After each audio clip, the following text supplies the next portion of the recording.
They discovered that those who bathed more than 7 times a week had a significantly lower risk of long-term care certification compared to those who bathed twice a week or less. Can bathing like the Japanese add decades to your life? Exploring the insane benefits. That's something I'm going to talk about today, so stick around.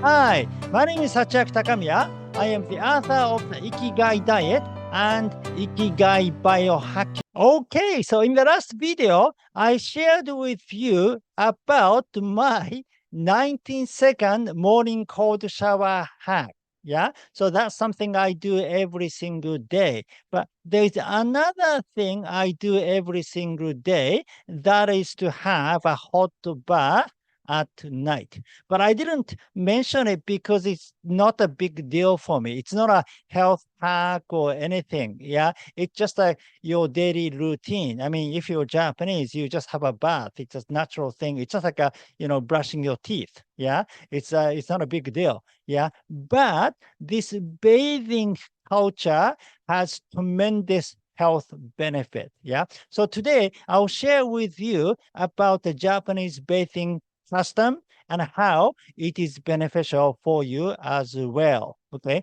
so first of all, I'll share with you how we have a bath. So it's a little different from the way you have a bath in the West. Yeah, so our bathtub, for example, is much deeper. So you put the hot water all the way to your shoulder. So your entire body is underwater. So you just completely immerse yourself in the hot water. Yeah. And then you don't wash your body in the bathtub because there is a space outside where you can wash your body. So first you wash your body with your soap and then you drain and then you get into the bathtub. Yeah. So the bath water kind of stayed clean throughout the time because some other family members have a bath later on too. So usually, you just share the same bath with all the family members. And this is a shower. So we can take a shower here too. And then usually in the morning, when I take the cold shower, I use this, right?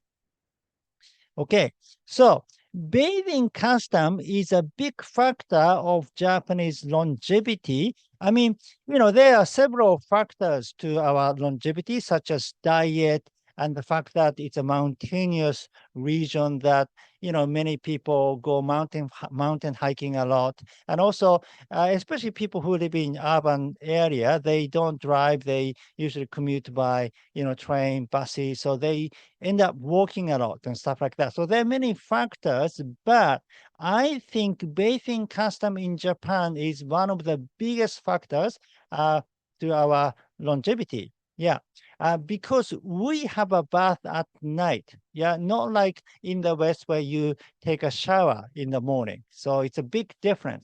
But the timing, the morning and night, and also the fact that not just shower, but immerse your entire body in the hot water for a certain period is critical. Yeah. So now bathing, there is some study done about bathing frequency and long-term care risk. Yeah. So the research was presented on November 12th, 2018 by a group led by Dr. Akihiko Yagi of Chiba University. Yeah. And then about 13,786 non-certified elderly individuals participated in this research from 18 municipalities, yeah, for about 3 years. And then they discovered that those who bathed more than 7 times a week had a significantly lower risk of long-term care certification compared to those who bathed twice a week or less. Yeah. So now there has been some studies done about sauna, right? Like if you take sauna like 7 days a week, had significant lower risk of heart disease compared to people taking sauna like a few times a week. Yeah. So this is sort of a similar study, but about hot bath. So in many ways, yeah, having a hot bath has similar benefits to taking a sauna. Yeah. And then there's another study done in 2020 by a group of researchers in Osaka and who tracked the health condition of around 30,000 people over the course of 20 years. And the study found that the risk of serious illness, including strokes and heart attacks, was nearly 30% lower in people who bathed every day compared to those who took a bath only twice a week or less. Yeah. So I think the frequency matters. And if you have a bath every day, which is common case in Japan, I mean, I take a bath every day too, and I think many people do. Yeah. Um, yeah, and therefore I think it is one of the biggest factors to our long life. Okay, so let's look at some of the benefits of hot bath. Yeah. Now, improve your blood circulation, reduce arthritis pain, relieve muscle pain, improve your skin, improve your mood, reduce stress and anxiety, lower your blood pressure, reduce inflammation, help you fall asleep faster, and burn calories. Now, so relieve muscle pain. Yeah, I experience that a lot. In fact, when I go, long hike or even like, jogging and stuff, and when I have a bath, it relieves my muscle pain. So about 2 years ago, I went on this Nordic walking kind of a, hike thing. I mean, 42 kilometers of Nordic walking around, my town. Yeah. And I shared with you in this video. Yeah.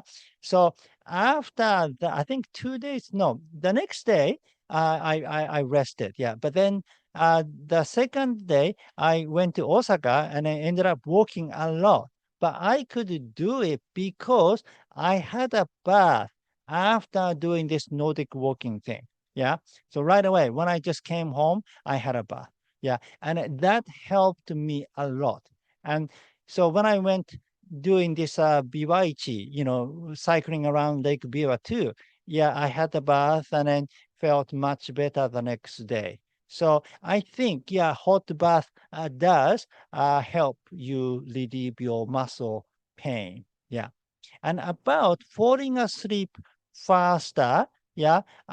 So I told you in in my last video about circadian rhythm, how deliberate cold exposure and heat exposure can set you with a circadian rhythm. Yeah. So according to Andrew Huberman, yeah, it is good to do the deliberate cold exposure in the morning and heat exposure at night. So having a hot bath at night is good to set you with a circadian rhythm, and that helps your sleep. Yeah, basically improves your sleep. So yeah, it kind of makes sense that having a bath, help you fall asleep faster. Right.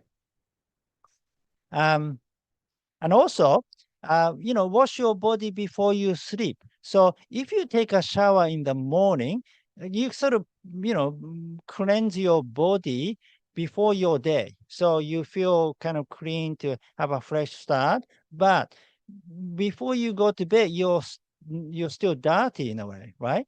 But when you have a bath at night, then you cleanse your body. So because sleeping is a kind of a sacred time in a way. So if you want to optimize your sleep, yeah, it is good to cleanse your body. Yeah. So it has that benefit. I mean, now I just cannot go to bed without having a bath. It feels, not, I don't feel well to just get into bed without washing my body. But this is just, our culture. We're just used to doing it. Because I remember when I was in England and I took a shower in the morning for 4 years, and then I felt okay. So once you get used to that rhythm, then it becomes your second nature. But I suppose it kind of makes sense though now. If you want to optimize your sleep, maybe it's good to have a hot bath at night and cleanse your body and then prepare for your sleep. And now anyway, I take the cold shower in the morning. So yeah, I am clean before going to bed and after waking up. So that is the best way, basically. Okay, therefore, I recommend that you incorporate this Japanese bathing custom into your life. You can do that with your bathtub, but if you can, maybe it's a good idea to install a Japanese style bathtub because it's a little different. Usually it's a deeper, plus you need a cover. You usually put a cover on the tub so that you can keep the temperature inside the tub, or we have this kind of a device to control the temperature. So you can set the temperature of your liking, and then you can kind of keep the temperature the same. So this is very convenient. Plus, there should be a space to wash your body outside the bathtub because you don't wash your body in the tub. Yeah, with a shower. So you can, take a shower here and wash your body, then get into the bathtub. This kind of a Japanese style bathroom, because a lot of people are installing sauna now, right? Then you might as well install a Japanese style bath. Yeah, because that will change your life for good. Basically, once you installed it, yeah, it will change your life for good, right? Um, Now, so anyway, I mean, you can use your, bathtub too. So whatever the case, just changing a morning shower culture to a night bath culture. Yeah. So stop taking a, shower in the morning and then start having a bath at night. That is some if you do that, it will change your culture completely. In fact, forget about diet and exercise and all those things. If you just do one thing, changing from morning shower to, night bath, it will do the trick because, like as I said, it's not a health hack.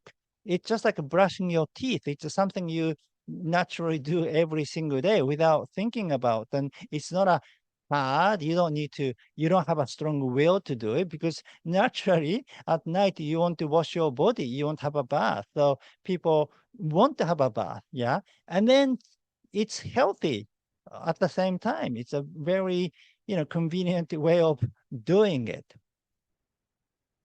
Yeah. And then, so this is the device I was talking about to set the temperature. It's said 42 degrees centigrade. Yeah. Now that is a little hot for you, but this is the kind of temperature that we have a bath in Japan, like 40 to 42 degrees centigrade, which is 104 to 108 Fahrenheit. Yeah. Some people take less temperature, like 38 degrees. Yeah. And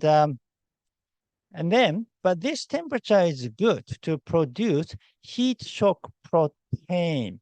Now, heat shock protein is often talked about in the context of sauna. Yeah, the reason why sauna is good for us is because it produces heat shock protein. Yeah, but having a hot bath can also produce heat shock protein.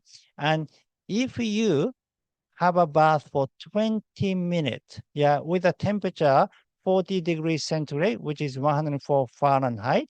Yeah, and if the temperature is 41 degrees, you stay in the bathtub for 15 minutes to produce heat shock protein. And if the temperature is 40 degrees, then you stay in the bathtub for 10 minutes to produce a heat shock protein. Yeah. So those are good temperature to produce heat shock protein. By the way, this heat shock protein, it's depending on individual and depending on the condition of the bathtub and things. So it's not always this is the case, but this is a kind of a average or about. Yeah. And then but I usually set my temperature to 45 degrees. I know it is hot, yeah, but then I can stay only for 5 minutes. Because sometimes 10 minutes or 15 minutes is kind of too long to kill the time in a way. So yeah, with the higher temperature, I can stay there for less time. Plus, 45 degrees hot. I know it is hot, but it feels like having a sauna. Yeah, I find this temperature is similar to having a sauna, which in Japan is about 80 to 90 degrees, which is about 176 to 195 degrees Fahrenheit. Yeah. Um, and then, yeah, so to gain the similar effect, as sauna, maybe this system is okay. Yeah, 45 degrees. However, this is not recommended. Yeah. Now, according to Shinya Hayasaka, who is a professor at Tokyo City University, a leading researcher on hot spring therapy. Yeah. So he says, many studies in Japan have shown that bathing in very hot water, temperature of 42 degrees and higher, stimulates the sympathetic nervous system. This triggers a fight or flight response. The heat rate, the heart rate increases, blood pressure rises, and muscles tense. Since the purpose of taking a bath is generally to relax, these physical changes are precisely the opposite of what we want. By contrast, bathing in water at a temperature of around 40 degrees stimulates the parasympathetic nervous system, relaxing the body and soothing stress and tension. He generally recommends people in Japan to heat their bath water to comfortable 40 degrees or so. Right. Yeah. So, you know, and that is, I think, is true. It makes sense because when I go to a sauna facility, usually hot spring facility, so I have a sauna, then mizuburo, they're called Japanese style called plan, and then I do the gaikyoku, which is resting outdoor. But in the wintertime, I do the in the bathtub, outdoor bathtub. The temperature is around 40 or 41 degrees centigrade. So yeah, and I say sauna gives me a stress and the mizuburo gives me stress, but resting in the hot tub doesn't give me a stress. It's a comfortable, relaxing. So in a way, I think the first two, sauna and mizuburo, maybe stimulate my sympathetic nervous system, but hot tub stimulate my parasympathetic nervous system. So because it is a lower temperature. Yeah. So it's up to you. I think all those benefits that I talked about of having a hot bath, yeah, you can gain from 40 degrees, yeah, centigrade temperature. Yeah. But I'm just doing 45 degrees just for creating a sort of similar to sauna kind of effect. Yeah. Mm. Yeah, and then the time to have a bath, it is recommended 1 to 2 hours before going to bed. Yeah. So not necessarily right before going to bed. Maybe it's good to have 1 hour kind of after having a bath. Yeah. So the best way is to have a bath and then I don't know, you can do the gaikyoku, not outside though, like inside your house, you can kind of rest for 10 to 15 minutes. Yeah. And then slowly preparing to, going to bed. And then maybe you can meditate, or I usually lie down on my futon. We have a futon instead of like a bed. Yeah. And then put a kind of cushion below my back. Yes. Which kind of helps kind of strengthen my spine. Yeah. And I lie like that for about 30 minutes. Yeah. Before going to sleep. So I think that's a good smooth transition to sleeping after having your bath. Yeah. But anyway, for the last 2 hours before going to bed, it is better to spend your time analog, not digital. So stay away from computers and smartphones. Right. All right. And I said I usually take a cold shower in the morning. Yeah. So I do cold shower 90 seconds 6 days a week and 120 seconds 1 day a week, totaling 11 minutes a week, meeting this threshold that Andrew Huberman talks about. Yeah. So it is actually good to do the deliberate cold exposure, 11 minutes total a week. Yeah, dividing like several sessions. Right.